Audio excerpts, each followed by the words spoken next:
the community of Histon was almost Steve Fallon. Right. And John Beck was the coach, so he came in at a time where we'd already got a couple of promotions. We were probably in the Southern Premier area, and he brought, well, his reputation preceded him, to say the least. So there was players there that had played with him before that just left, not playing with him again.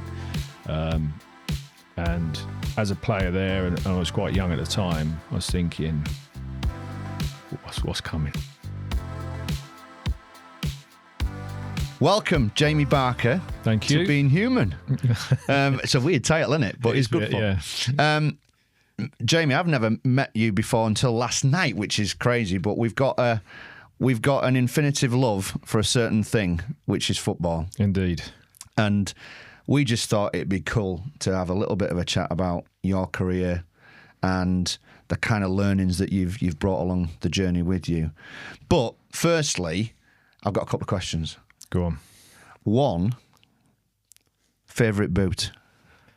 Puma King. Puma King. White ones. The white ones? I had white ones, 18-year-old. Puma Kings. I had a pair of Puma Kings back in the day, the black with the white. Yeah. Yeah, Puma. It's beautiful. The tongue. It's all about the tongue. Yeah. Best ball? I can't remember the Mitre one. There was Mitre Multiplex. That's the one. Yeah, it's changed, hasn't it? Decent. My son plays in boots now that I can't believe they're actual boots. I know. They're like crazy, paper, aren't they? Yeah, it's ridiculous. There's no wonder there's ankle issues and stuff like that. And loads of injuries. Yeah. So let's go back, all the way back. Where did the love affair with football really start? I think it probably started, I would guess, on our local rec. Dudley Road Rec in Cambridge, centre of a council estate. There was climbing frames and trees and all sorts in the way, but we had a massive green there and lots of kids that just turfed out their house for one reason or another. And we would all play football, play rounders, cricket, anything on that rec. We even had, because it was a centre island, we even had athletics championships around the outside, but it would have to be the council estate and Dudley Road Rec. And there was an imagination there, wasn't there? I remember when I was a kid, you know, you were out a lot more. Absolutely. You were out on the parks and stuff like that, and there was always a ball involved in some way, shape or form. But exactly. The imagination for kids back in our day, I say our day, we're around the same, maybe the same age. Roughly. But there was an imagination that we kind of like sprung on. You know, you'd make games up, you'd do all sorts of stuff. 100%. And I do worry a little bit about where we're at now with all that. But I think that's kind of what we have to cling on to as now coaches. Exactly. I know you're coaching now, we'll come on to that. So it started at the rec. Yeah. And give us a little bit of a journey through that first few years of you know, the love affair with football from the rec. Where did that lead to?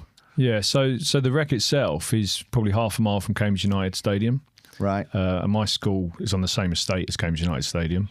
So you can see where we're going. Yeah. I played in a local village team at Cherry Hinton, which was probably a couple of miles away from Cambridge United. So I played literally from the age of 8 competitive football, and it was 11 a side at 8. Yeah. Can you believe it? I know you can, but others may not. Little 8-year-olds are playing full-size pitches and full-size goals. But I played with Cherry Hinton for a long time, and I did actually play at Cambridge United when I was about 10 or 11 in their School of Excellence, as it was called then. Yeah. We did have a little tour of Paris as well, and played against PSG under 11s, who's absolutely battered us. Yeah. And had a couple of games out there, and then I sort of came away and carried my football with Cherry Hinton. I mean, the School of Excellence at Cambridge then was training in a local school hall once a week. Barely any games, any matches, nothing like the structure there is now. And I just wanted to play football. So I sort of stepped aside and went and played with my mates in the local Sunday league. Yeah, yeah. And went on from there, really. Cool. Yeah. And what was the highlights for you in that era? Was it camaraderie? Was it kind of like association with a group or a team? Yeah, I think camaraderie is massive, isn't it? You know, that's the biggest part, one of the biggest parts in football or any team sport, really, and so important. I just made no end of friends as well. It didn't have to be friends from school or friends from the estate. It was because I didn't play locally. I had a whole group of friends that I didn't have at school, and it just builds that big community of people that you know and end up being your friends eventually as well. So I think probably the camaraderie and the friendship was massive around the football, and obviously the game itself we all love, don't we? So absolutely. So let's Cambridge School of Excellence. PSG.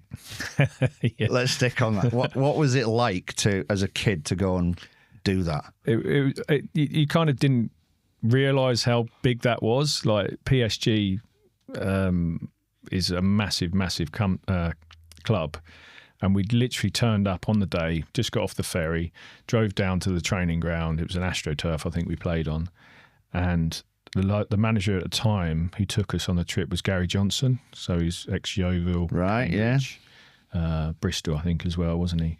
So he took us, and his son Lee, who also went on to manage, was in the team as well, and came along for the trip and played. We turned up, it was sort of John Beck tactics, cold showers, everyone in the cold showers, get yourself, freshened up, out you go, and play against some amazing young players. I mean, I don't even know if any of them went on to play in the pro game, but they were decent at 11, put it that way. Yeah, I was going to say that there's something about them, isn't there? Definitely. I mean, I've had a couple of experiences like that, but it is quite amazing to play when you reflect on it, and that's the part of it where you go, I did that. Yeah. That's quite a cool thing to do. And I think, thinking about the way you feel when you play football, that was probably the first time where I felt nervous.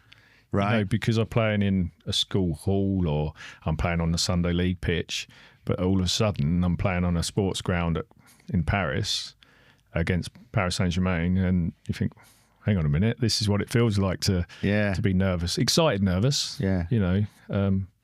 It was interesting. And was that harnessed as well? Did you? I mean, I think so. Yeah, from what I like to think so. I can't remember the whole lot, but I mean, I gave it a good go and really put it into the game, I think. Yeah, and I can see already football's coming out of you.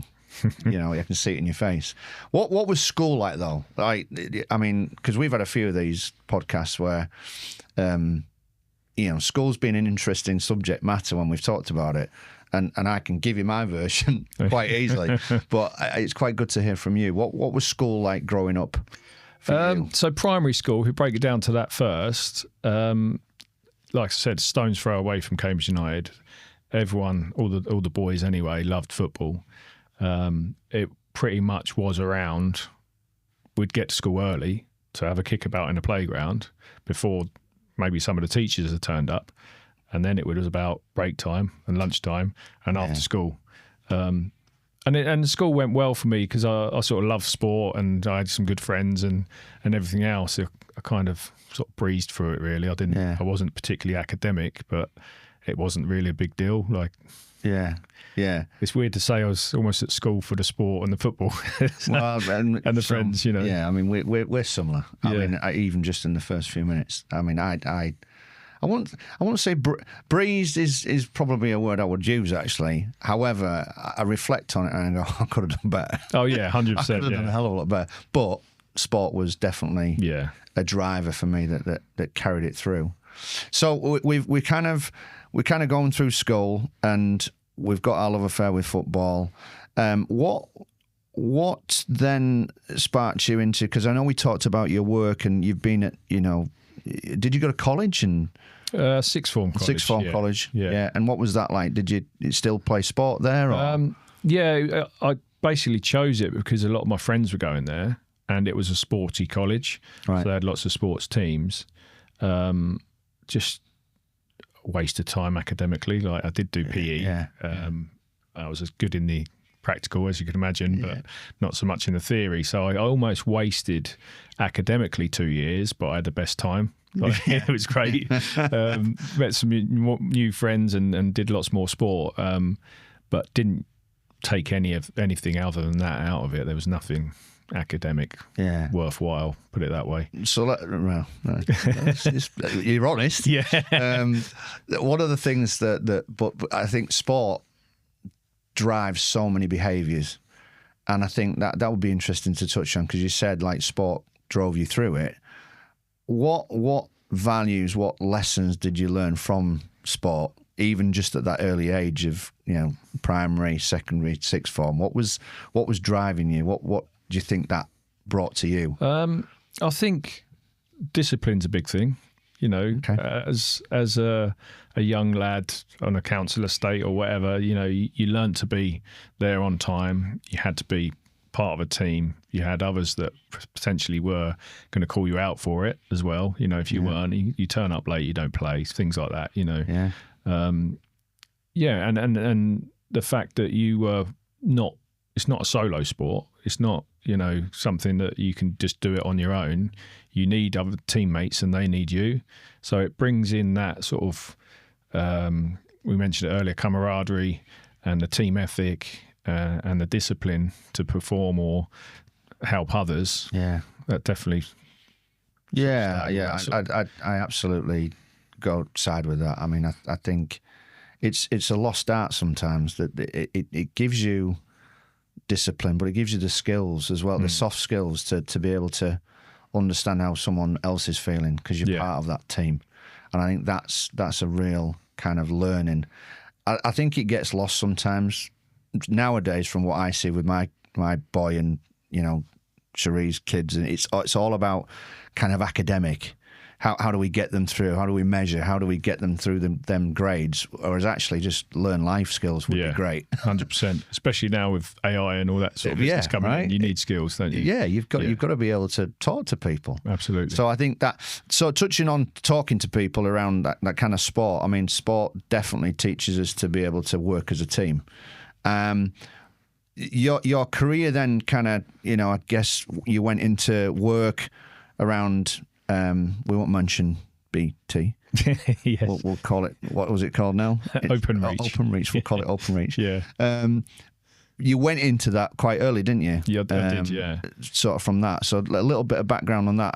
Yeah, so I played Sunday League for a guy when I was 16. And I think I was in Histon youth team at the time.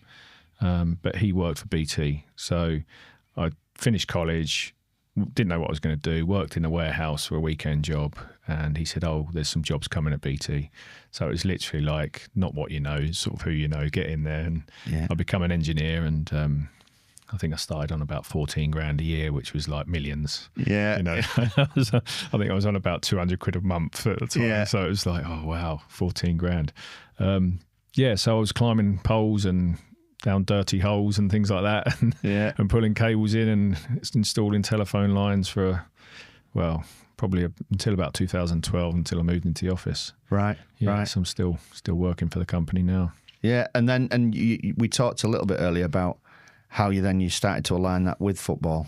And that's a big part of it. So it had to be something where I could have alongside earning a bit of money and also have the time to be able to play football and do what I needed to do there, which really was the job. Yeah, and the job was part-time, if you like. And who were the characters in the Openreach world? Who were the characters that you kind of went, I'm going to follow that guy, I'm going to stay away from that person? I don't know, there's a bit of everyone, I suppose. Again, it's teamwork, isn't it? You come in the office in the morning and everyone's set there, they've got the vans outside going on the jobs and working out who's going to do what and things. And there was probably a few characters that wanted to drag you down the pub at lunchtime. Yeah. That sort of kind of deal, especially on a Saturday or a Sunday afternoon. But there was also the ones that you think, he's gets in, says his hellos, off he goes, does his job, does it really well, and sort of gets home and does a good day's work. So I kind of wanted to be somewhere in the middle. I didn't want to be a striver, but I didn't want to be a sort of pub goer in the lunchtime sort of club, if you like. Yeah. It's all changed now, of course, but yeah. And that middle of the road, you just said middle of the road, but I did do a little bit of research last night. So the middle of the road means the midfield. Yeah. Well done. Boom, boom. Yeah. So you were your midfielder. Yeah. Right. That's right. So Histon, you mentioned Histon as well as a young kid. Obviously, for those listening who are local, will know you as a bit of a local legend, as in you got into the Histon team and the rest is history, but we're going to touch on that. So, Histon Town, is it Histon Town? Just Histon. Histon FC. Yeah. That's a real cock up from me, that, isn't it? Should have got that better. But so Histon FC. So you were there. You mentioned 14 odd years, 14 seasons. Let's talk about that, because you did become a bit of a local celebrity and the midfield general, or whatever you want to call it. Talk to us about that. What was that like? Going through that kind of journey with Histon. Yeah. So initially it was a weird one, because when I first went there, I was looking for a place to play in a youth team, because I'd finished my club football had finished at 16, my Sunday league, and it was like, oh, what do we do now? And a few mates sort of mentioned a Thursday night floodlit league, and it was a youth league, and it was played under lights, and it was all exciting. So we sort of done a few tours of clubs, Cambridge City and Newmarket, and ended up at Histon. And the first session we had, there was no stadium there as such. There was one stand and the change rooms underneath it. Nothing else around the whole stadium. There was a patch of mud next to it, right. And they had an aerobics instructor set up. And this lady came in, and there was probably about 15 or 20 guys and young lads, because you just trained together, because there wasn't a youth team at the time. They were building one, and there was the first team, and there wasn't a reserves. And it was like, what have I turned up to? It's like big mud pit. Going to do aerobics, like, this is embarrassing. Everyone was looking around at each other, sort of masculine environment, but absolutely loved it. Like, everyone was in it together. The slogan became "Team is all" from Histon, because we all worked together, we all trained together at the time, and built something together. Everyone, we were doing aerobics, and people were embarrassed, but by the end of it, everyone was like, well, actually, I could probably do this a bit better, and get something out of it. And I guess training with older guys and sort of role models, if you like, sort of felt good. Albeit a little bit. Different. No, I get it. I get it. I love that. The team together. It's an important part. Who were the role models then? Who, like, for anybody listening who might remember names here, who were the role models at the time? So at the time, there was a guy, AD Cambridge. His cousin eventually came along, Ian, as well, Itchy. Ada's a hell of a footballer. He loves it. He still plays now. I think he's 50 now, I think. I probably should edit that to 60. He's not. He's 50. And he still plays local football, Kershaw, Prem, or whatever it is, I think, and turns out when he can. Absolutely two-footed, loves it, brilliant footballer, and someone that you'd think, you want to look towards and be like. And, I think back in the day, young people, or even now, need those role models, because if you don't have someone, you could be, like you said earlier, do I go down the pub, or do I, which way do you go? And it's so easy. I mean, role models are the key, aren't they? 100%. There's a couple when I was playing, and you kind of look at them and go, and it wasn't necessarily the skillful player. If you're looking wide, if you're looking wider, it's kind of the person who's there for you. Who's even if you get tackled and someone's there right beside you. That's right. I've got your back. Exactly. That was or a looks big after part you. for me. Yeah, exactly. Yeah, and certainly as a midfielder, you're kind of in the engine room, aren't you? Yeah, absolutely. That's that element of So I was a winger, really, more of a forward-thinking winger than anything. I didn't really like defending. But there was another winger on the other side, Sean Harrington. I think he was from Doncaster, actually. Right.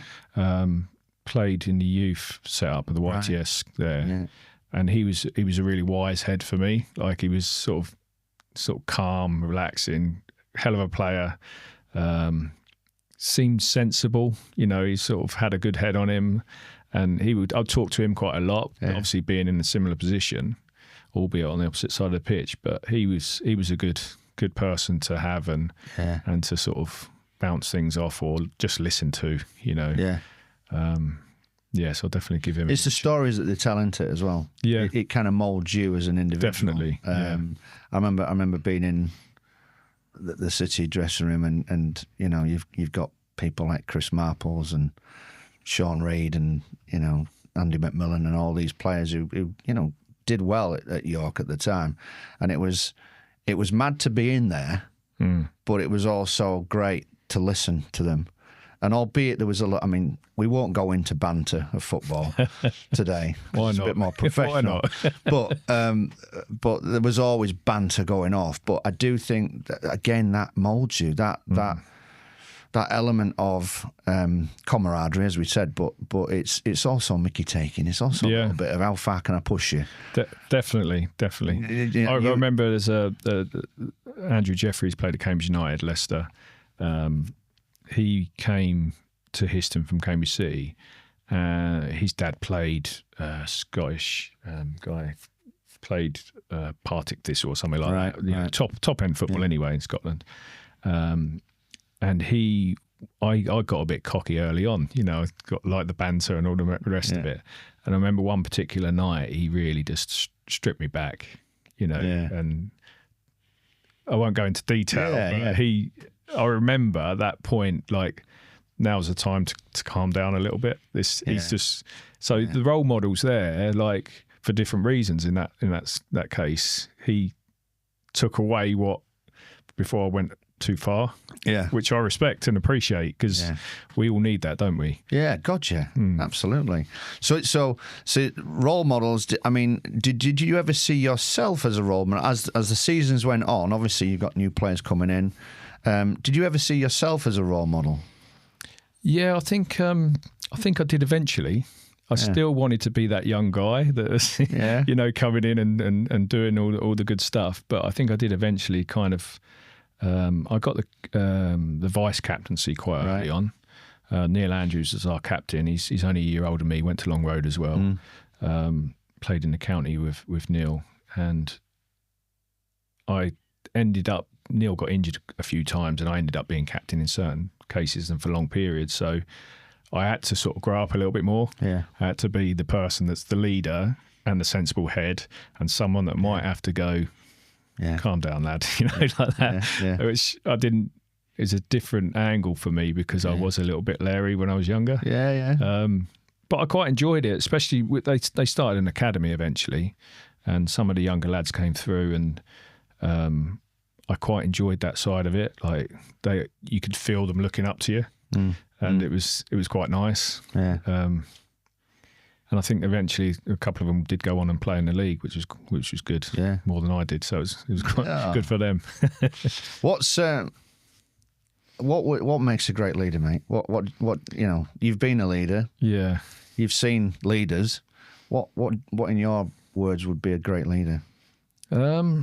It's a good question, because I think probably you have to have different hats on. You have to have different. It's like being a good manager, isn't it? You know, similar, where you might treat one person in one way because they've got a different personality, and you might treat another person completely different because they need different things because they're different people. And also you have to show that you've got to lead by example. You've got to be the one that's turning up early or being on time or doing things and taking game by the scruff of the neck, or I don't know, just being there when you know things are going bad. Even if you're feeling like rubbish and you need to lift yourself up.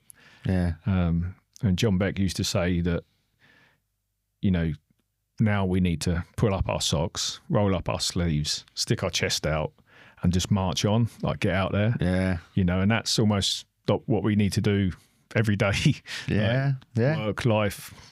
There's a lot to be said, isn't there? You know, and again, it's quite interesting, isn't it? Because sometimes you figure. I mean, being in a team sport, you have it within that moment, but there's a lot to learn from outside of that. If you take it with you into life, you know, family life, whether it's school life, whether it's work life, there's a lot to be learnt from that kind of inspiration to just get your chest out, just go, just strive, just stride strong, actually. Push through it, and you know, I think football, any sport, but obviously our world of football, definitely taught us to take the down moments and learn from them. And I think that's one of the things in life skills that we've got to learn is you know, you can have down times, but what do you learn from that downtime that can make it even better? So John Beck was he the manager? He was the coach. Coach. Yeah. So Steve Fallon was the manager. Right. He was ex-Cambridge and Cambridge City, managed Cambridge City, and then eventually came to Histon. So Steve was there probably about 12 years of my Histon career. He lives in Histon. He's obviously was the manager at Histon. He worked at the local school as a PE teacher, did the after-school clubs. He did the holiday clubs in Histon. So the community of Histon was almost Steve Fallon. Right. And John Beck was the coach. So he came in at a time where we'd already got a couple of promotions. We were probably in the Southern Premier area. And he brought, well, his reputation preceded him, to say the least. So there was players there that had played with him before that just left, not playing with him again. And as a player there, and I was quite young at the time, I was thinking, what's coming?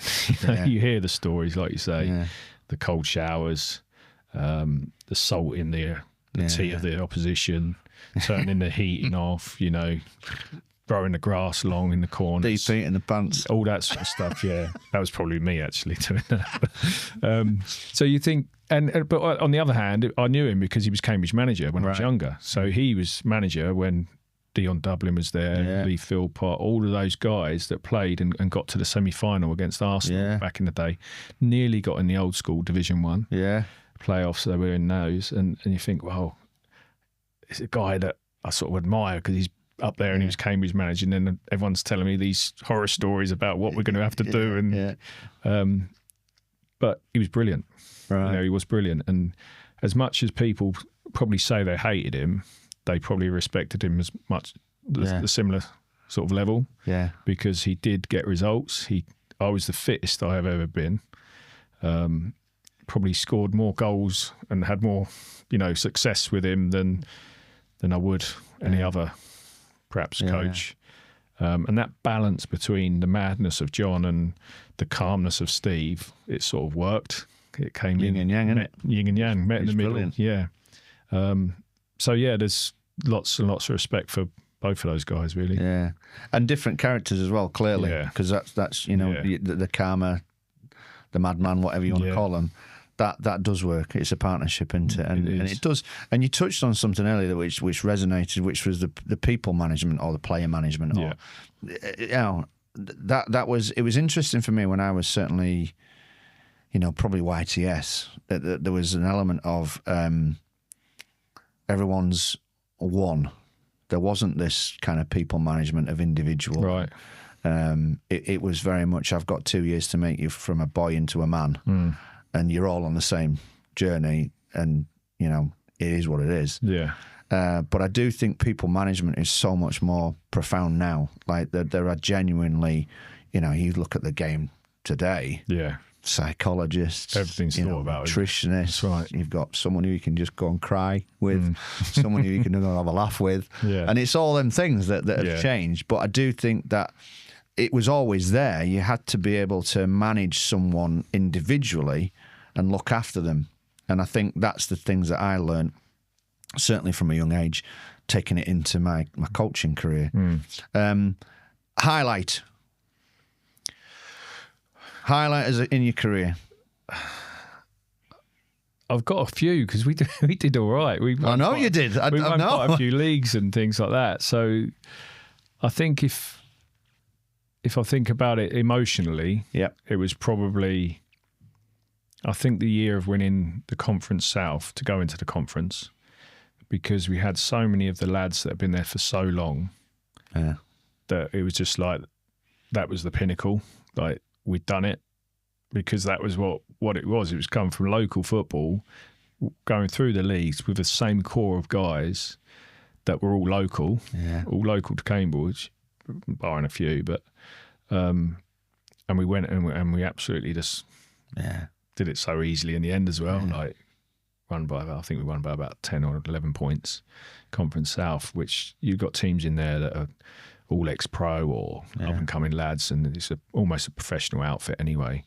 So to get into that and do that at that point was probably, emotionally for me, that was the point. Yeah. Then we went and played in the conference. So that was almost our goal. Let's get to the conference. Can we do it? No, it seems ridiculous. But at that point, as football does, players leave and new players come in, and it just changes everything. And I wasn't used to that. I had a set of guys. I played for the Cherryington all my career as a kid, played for Histon all my career as an adult, and then all of a sudden, you're out, you lot are in. And it was weird to some extent, but it was equally brilliant because, it's not the lads coming in fault. It was just the way I felt about it. So I had 2.5 years, I think, in the conference, and we had lots of success there. We finished third in our first year. So it might have been second year. We got one game away from Wembley, and it would have been playing against Cambridge United at Wembley. Yeah. We hit the crossbar in the last minute of the second game, and we lost 2-1 in an aggregate against Torquay. So it was like, by the way, we had a good FA Cup run as well. We beat Leeds. I remember beat Leeds and Swindon. So Gary McAllister lost his job, I think, because of that.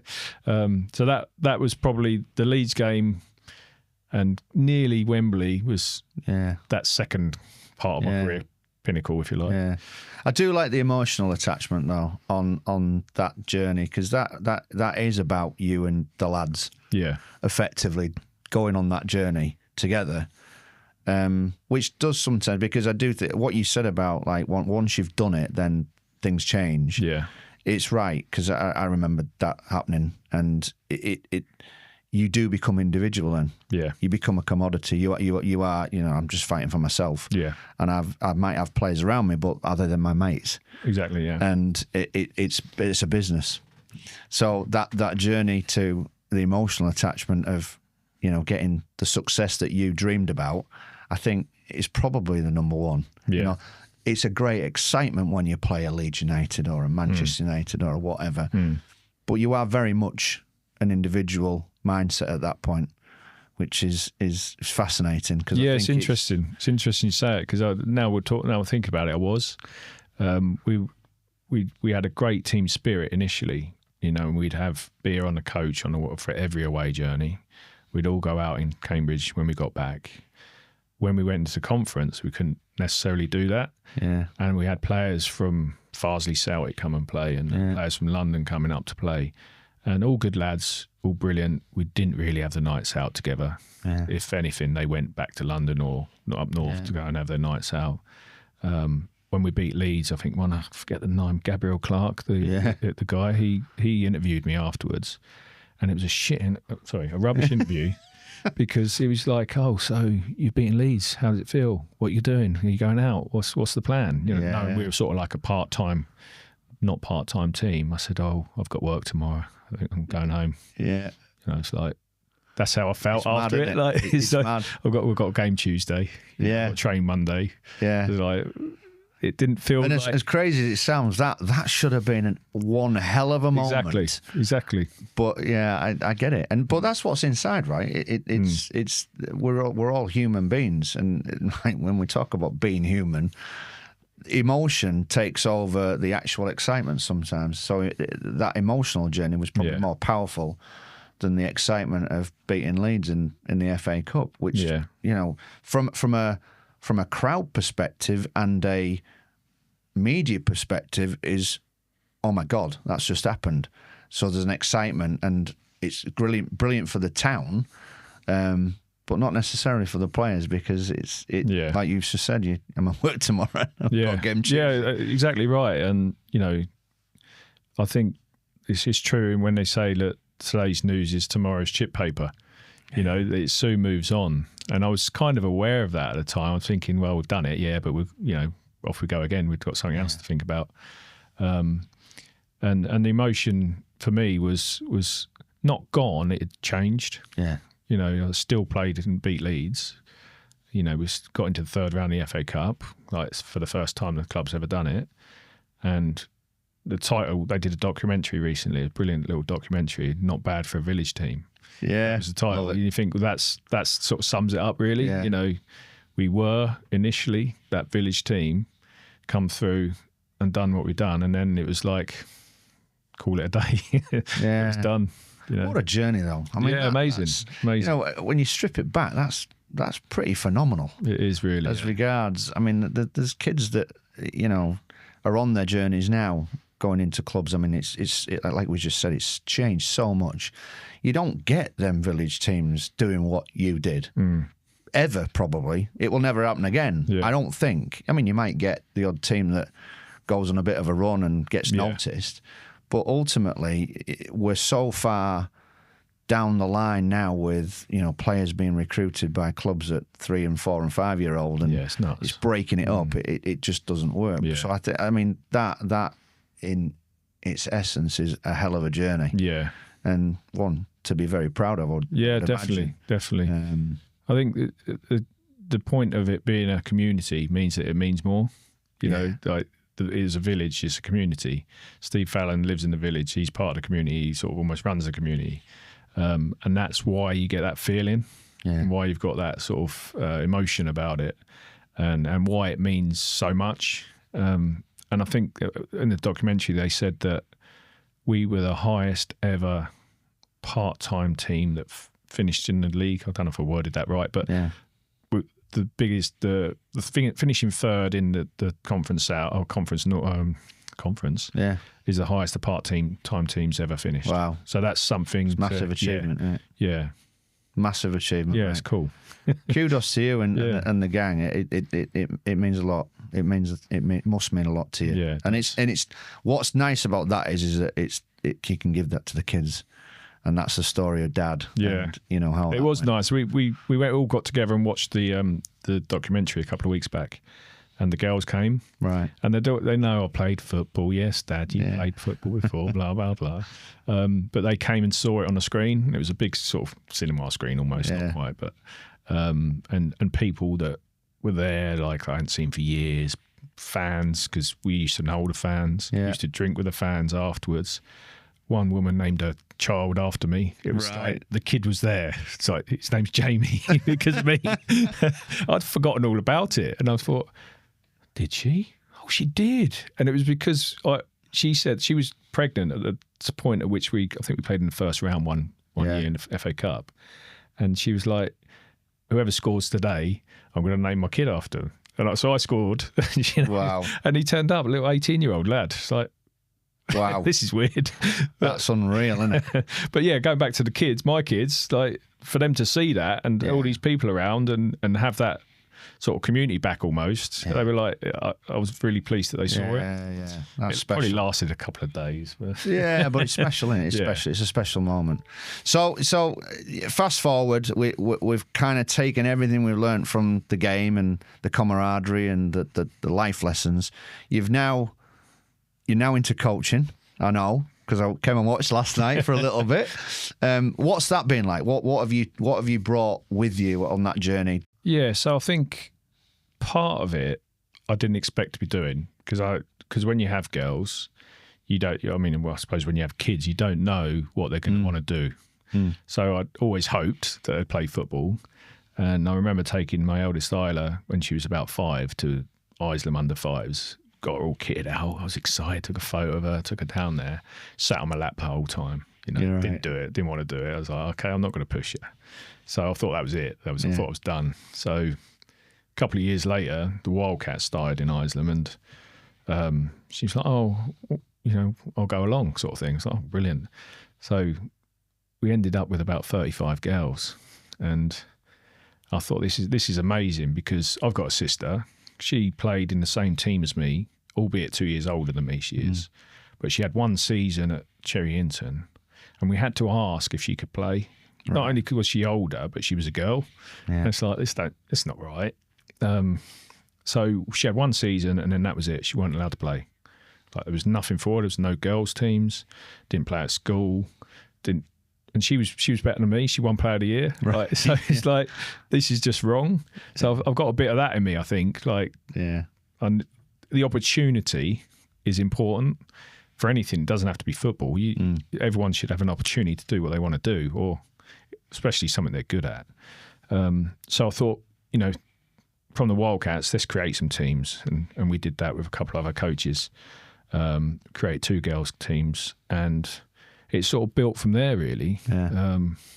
So I think I've always been a coach that thinks that everyone should have an equal opportunity as such, and they should all get a game and play. And I've tried to bring in the community side of it as well. So I hope to do some days out or bits of fun. We go at Christmas, we do a laser quest thing and, have a good time socially. And I think that team ethic and all of that is sort of brought into it, I hope. And they all have a good time. It's part of DNA, isn't it? It's part of your DNA. Yeah. It's certainly part of my DNA, like everything that we're talking. And I think it's our age. I think we try and take what we learnt from that team environment and build it back into the kids that we maybe now have. How are you coping with society as it is now? I mean, it's very different to what it was. So trying to weave them things in can be challenging. You know, we've got gaming, we've got AI, we've got all sorts going off where it is really a different world for kids nowadays. How are you dealing with that in the coaching side of it? So recently I've sent a message out to the parents about phones and jewellery with girls. Yeah. You know, just like it comes back to that bit of discipline. Yeah. And it takes probably quite a few times to tell them about it. But it's important that they know that in a certain environment or a certain situation, this is how you behave, or should behave. And I'm not strict by any stretch of imagination, but it's kind of a start of like the AI and the phones and all of this sort of stuff, and it's so addictive and it's horrible, but we all do it. We all know. I think those kids need a time where they don't do that, and when they are at football, I like to think they're at football. Yeah, you know. So I'm trying to weed that out a little bit, you know, because we all know it's a problem. And we all know it's no good for people, never mind kids. And I think it's important that they know that time is there, and that's separate. Yeah, I think it builds respect as well, doesn't it? Yeah, like it's the values of I'm asking you to do something. If you do it, you'll get respect back as well as respect going the other way. Exactly. Yeah, I think respect is something. The interesting part for me is seeing that the whole AI, phones, all this lot. I mean, I've seen it with my boy. Like the change, if he has an hour off gaming to what he is when he's gaming, is frightening. Like it's night and day, and that's what concerns me a little bit. So I'm the same as you. When we're coaching or we're training, there is no association with the digital world. Yeah, it's I'll always and I noticed last night that you do something very similar. It's kind of like that 10 minutes of just chat. Just do what you need to do at the front end of the session. And are you a believer in that? It's kind of like give them their moment. It's something I've learned really more than anything, because I've tried to interrupt that because you're at football. Come on, you're at football. But they don't all go to school together. They get an hour or two a week together. They are a team. They do need to talk and have a bit of time where they're going and talking about whatever their girls talk about. And that's important. It's something that I don't go to football and not talk to the coaches. How did you get on last week? Did you have a good night out? Did you do this? Did you do that? And we have 5 minutes of that. So why can't the kids, and all that chat, albeit in small groups or as a mass, it all builds up that team spirit. Yeah. Plus, it gets it out of the system. Yeah, Get it out of your system, and then we can start football. Yeah. And that's interesting because, again, if we talk about leadership in business, using sport as the medium here, you just talked about almost adapting your style to suit what they need.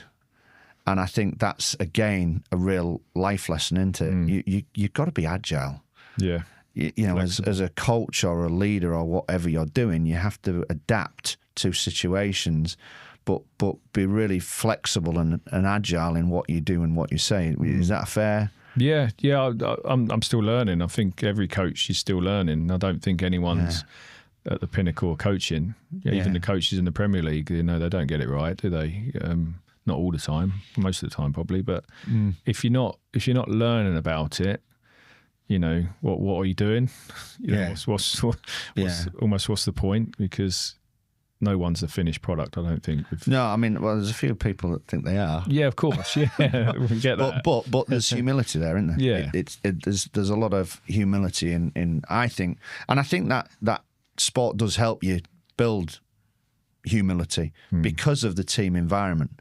And I think you learn to adapt and be agile around different people. Yeah. If you you need to understand them before you try and get out what you need from them. Yeah, definitely. I sent out a survey last year and just asked the girls what they liked, like getting to know you kind of thing, which was useful because I didn't know that one of them was a Celtic fan and the mum was Scottish, just because I haven't spoken to her mum. And, you know, having that, not saying it's particularly to do with the Scottish or anything, but knowing that little bit about her, I can talk to her and say, oh, how did Celtic get on? And you know, who's your favourite player? And just building that relationship. So I think that's important. And I think, you know, a lot of coaches don't really understand that because they think you're there just for football and you've got to do this. And I've got a guy at work whose son plays only, I think he's 8 or 9. And he's got a new coach this year who's very disciplined and wants all the team to be doing this, this and this. And his dad came away from a game last weekend. Basically, his dad was upset because his son looked so upset.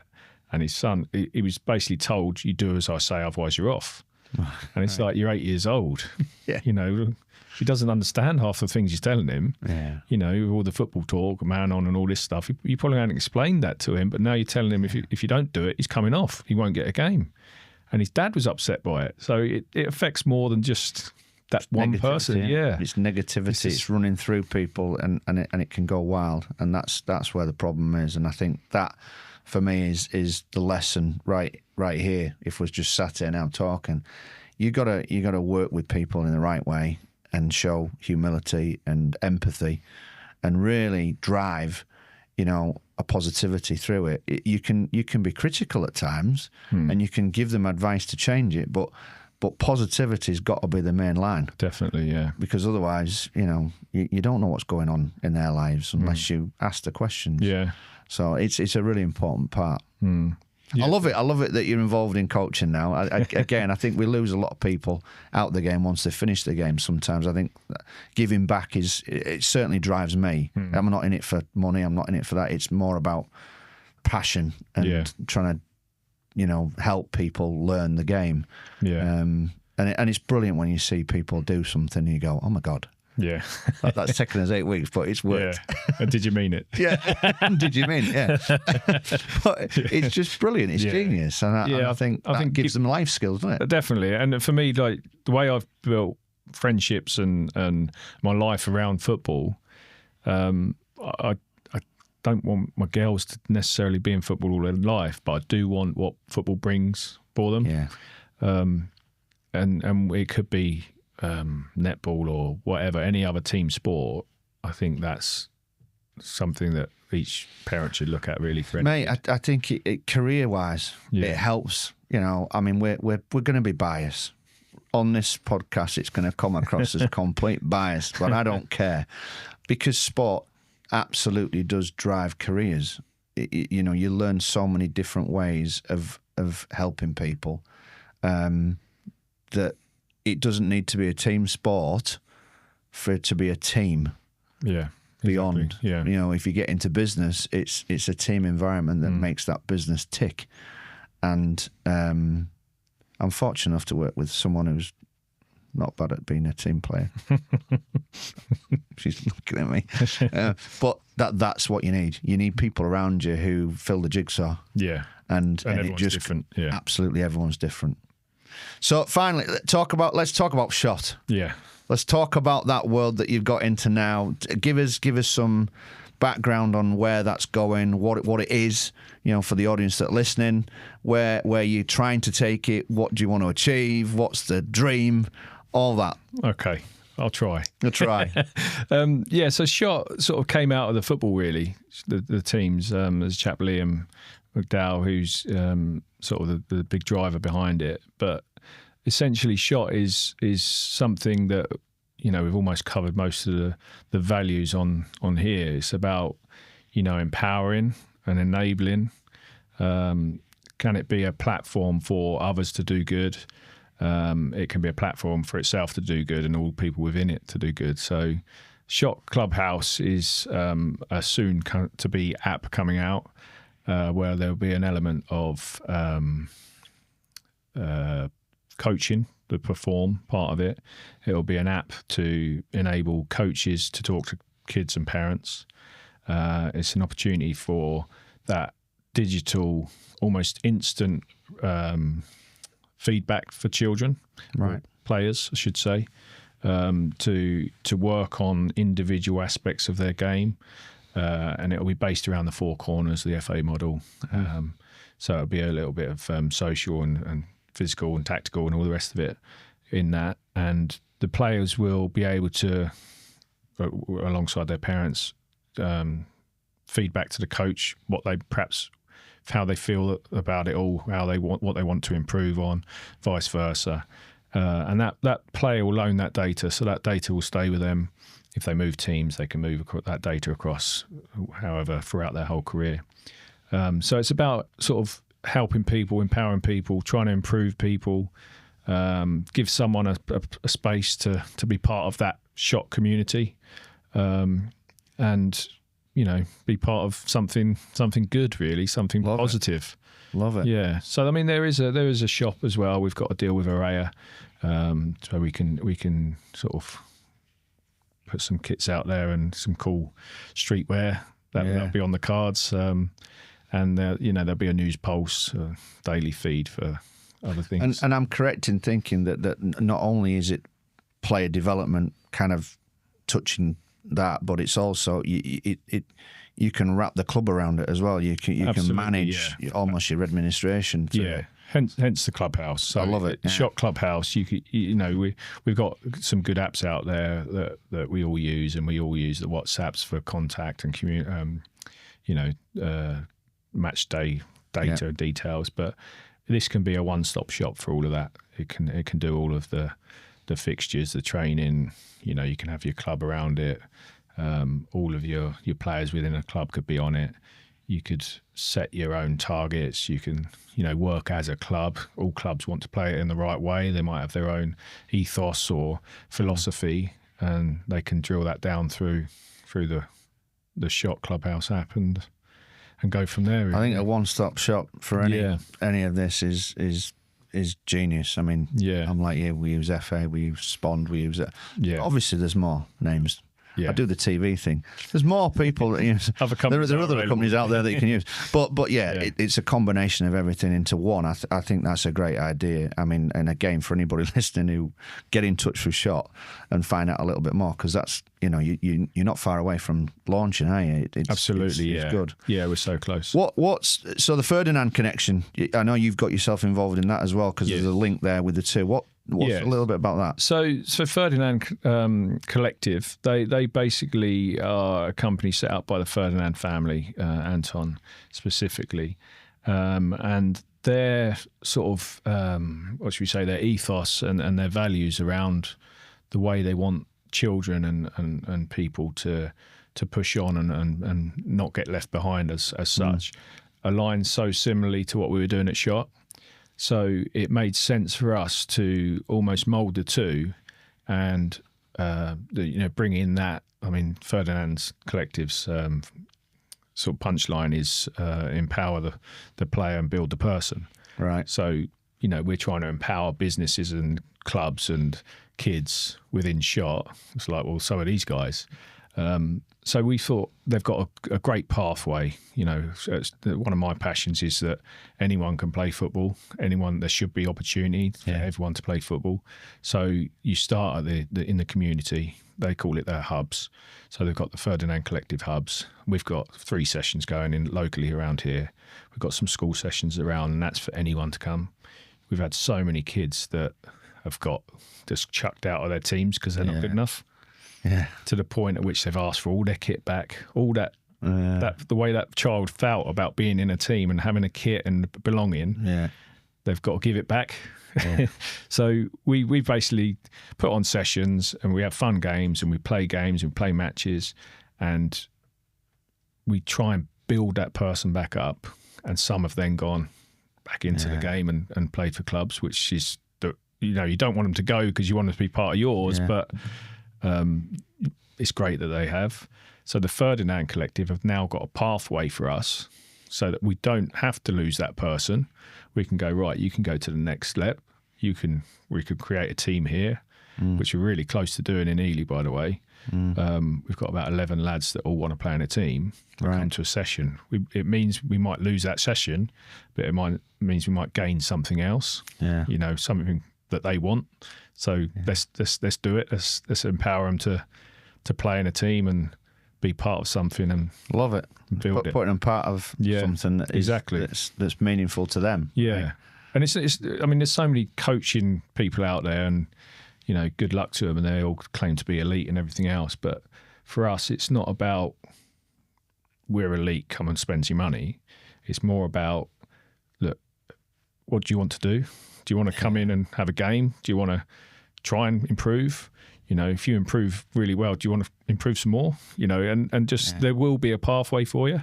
Even if you go, I just like it here, we're still here. Like, we can still do that. And it's about opportunity. Love it.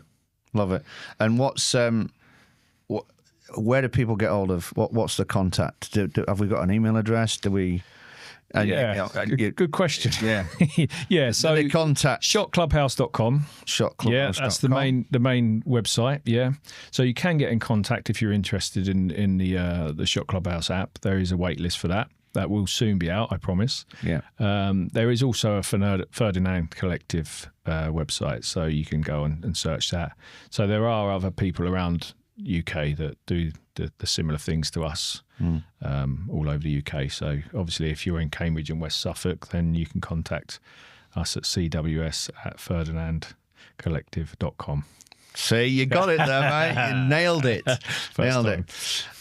Jamie, it's been an absolute pleasure. I've loved it, going back into football life and just sharing some stories. It's been a pleasure, mate. I hope you've enjoyed it. I have. It's been good. And hope to see Shot fly.